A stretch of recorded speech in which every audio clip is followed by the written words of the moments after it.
Olha, o assunto agora é transporte coletivo, o assunto agora são as modalidades, os modais, né? Quem entende do assunto chama modal.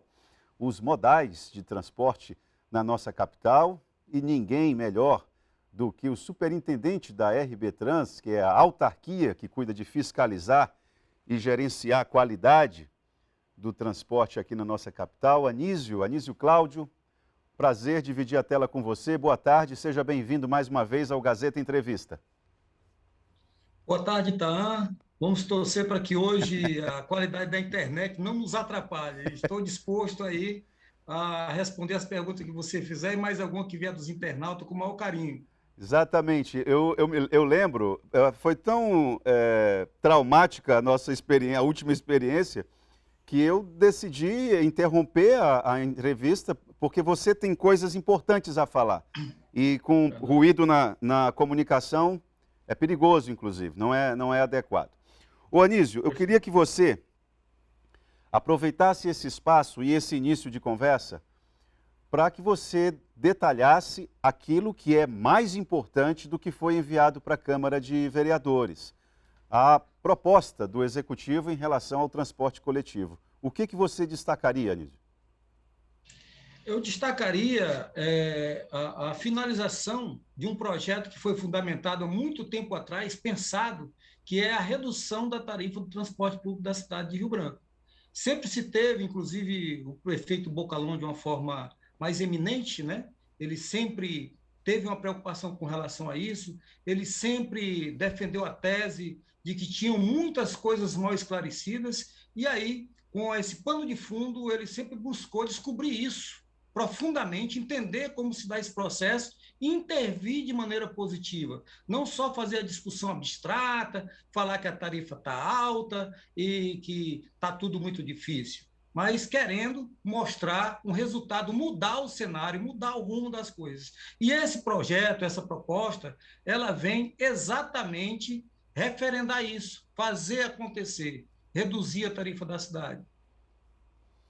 Bom, a redução da tarifa é o diferencial comparado aos outros prefeitos anteriores, Socorro Nery, Marcos Alexandre, Angelim, porque o aporte para as empresas permaneceu, né? Que era a grande crítica. Oitan, o que ocorre é que essa discussão ela vai passar a ser mais simples quando ela se alongar mais. É esse o fato, é o motivo que nos faz dizer que a CPI do transporte na cidade vai potencializar essa discussão.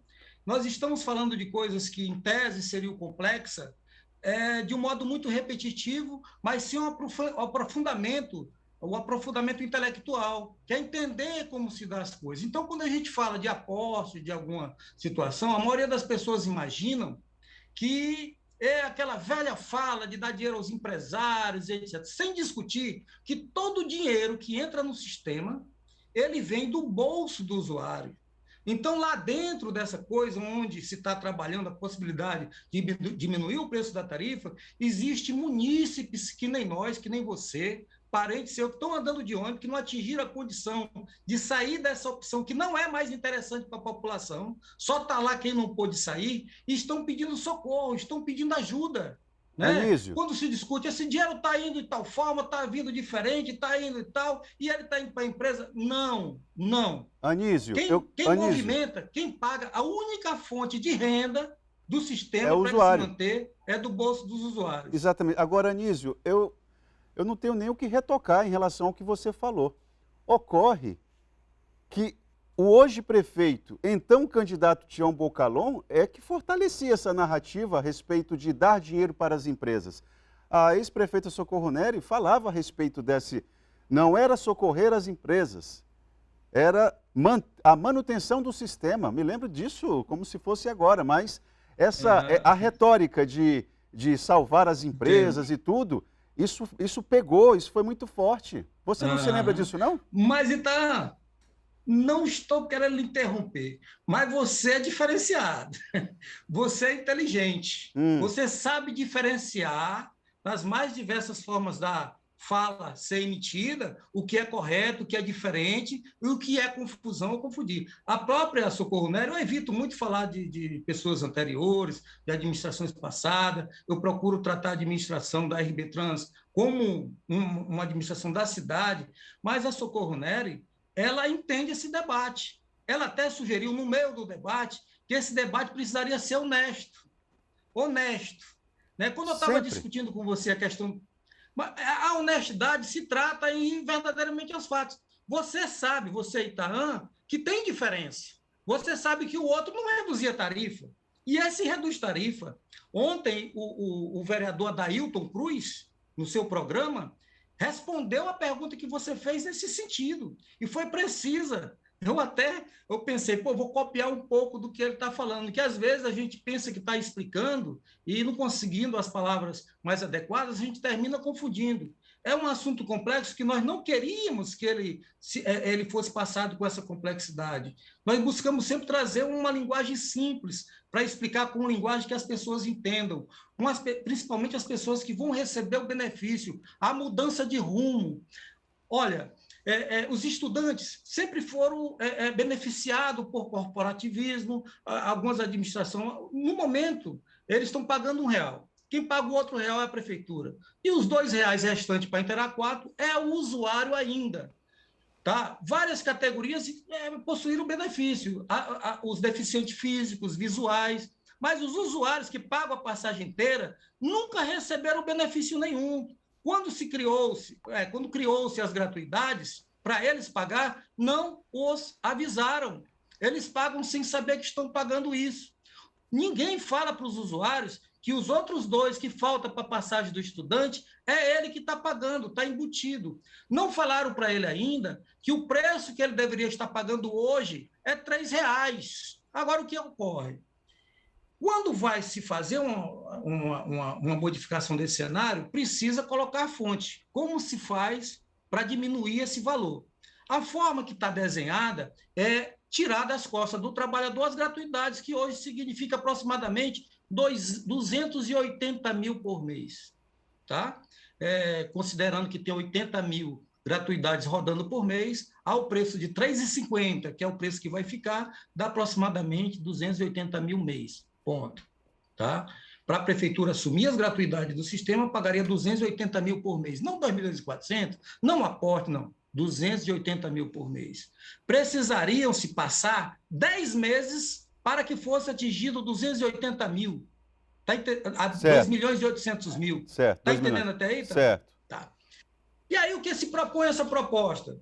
Pedir à Câmara dos Vereadores que autorize o prefeito a reduzir a tarifa. Tá? Como é a forma? É permitir que ele subsidie o usuário que está pagando R$4, tirando dele as gratuidades. Pague as gratuidades por eles. As gratuidades andam de ônibus, mas não pagam. Eles ocupam o espaço dentro do ônibus, mas não entra o dinheiro deles, só entra dos usuários. Fazendo isso, ele tendo autorização para reduzir, ele vai convidar o Conselho de Transporte, que é o órgão hoje que tem a condição de tratar essa situação, inclusive como palavra final. Ele era só consultivo, passou a ser deliberativo agora. Deliberativo desde 2018. E aí tem que passar por lá. O prefeito, estando autorizado, convoca o conselho, vai lá e anuncia. Ei, a tarifa agora vai ser R$ 3,50, porque vai entrar o capital de absorver as gratuidades e fazendo a conta dá mais ou menos isso. Ah, mas tem um desequilíbrio econômico do momento da pandemia. Não, isso é outra discussão que nós vamos fazer em outro momento. Tá? No momento, nós queremos assumir as gratuidades e que os usuários recebam esse benefício imediatamente. Só para concluir, eu estou concluindo. Né? Eu sei que você já está respirando para fazer outra pergunta. O passo seguinte, tá? Após a Câmara permitir, após o prefeito baixar a tarifa, aí entra o sindicato dos trabalhadores, dos motoristas, aquelas pessoas que já foi defendida por você em alguns programas, quando você falou, Anísio, isso não é responsabilidade de vocês, técnica, eu sei disso, mas é uma responsabilidade política. Nós tratamos isso em programa de rádio. Exato. Vários ouvintes seus ouviram, entenderam e eu fiquei surpreso. Eu nem sabia, eu nem estava atenado que o programa de rádio tinha um alcance tão grande. Eu vi pessoas da comunidade discutindo isso, debatendo. Fiquei feliz, porque começa a haver um entendimento. Tá? Então, ali, o prefeito está autorizado a baixar, baixou. Aí vem os trabalhadores, via sindicato, solicitam que o prefeito adiante um valor que corresponderia a 2.400.000, que paga o 13º dele, paga férias, paga e tal, e tal. O prefeito adiante um volume desses 280 mil que seria pago mensalmente referente às gratuidades. Você está entendendo até aí? Correto, Anísio. Então, Correto. é isso que está desenhado, é isso que está prestes a acontecer, meu irmão. Ô Anísio, nós vamos fazer um intervalo agora. Eu queria que você respondesse, iniciasse o segundo bloco, respondendo o seguinte: o envio desse projeto para a Câmara de Vereadores, no seu entendimento, distensiona a relação com as empresas que atuam agora? Porque me parece que, pelo menos algumas empresas, o prefeito já estava praticamente decidido a retirá-las de Rio Branco. Eu queria saber se esse projeto dá uma distensionada na relação, e também queria que você respondesse logo